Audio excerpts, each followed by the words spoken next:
Kumusta? Nag-report ang Apex Mining ng higanteng 2.82 billion pesos na net income. Hihimayin natin ang data na yan. Grabe no? Katumbas niyan ay nakakagulat na 94% na pagtalon ng net income kumpara last year. Lumubo rin ng 41% ang revenues sa 6.32 billion pesos dahil yan sa sobrang taas ng metal prices. At teka, super solid din ang operating cash flow nila. Nakapagpasok sila ng 2.90 billion pesos ngayong quarter. Silipin natin ang balance sheet. Lumago ang assets nila, tapos ang total equity nasa matatag na 25.86 billion pesos. Bahagyang umakyat sa 0.58 to 1 ang debt-to-equity ratio. Bakit? Kasi namigay sila ng dividends kamakailan.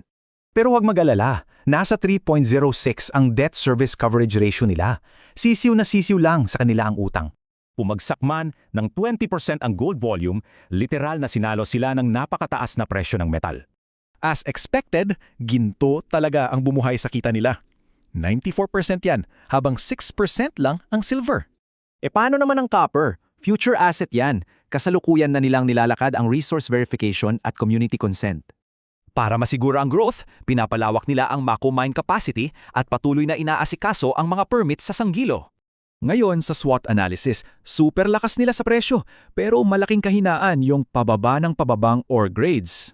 Oportunidad na maituturing yung copper project nila, pero banta, syempre ang climate-induced landslides at mga foreign exchange losses. Kaya iiwan ko sa inyo ang tanong na to.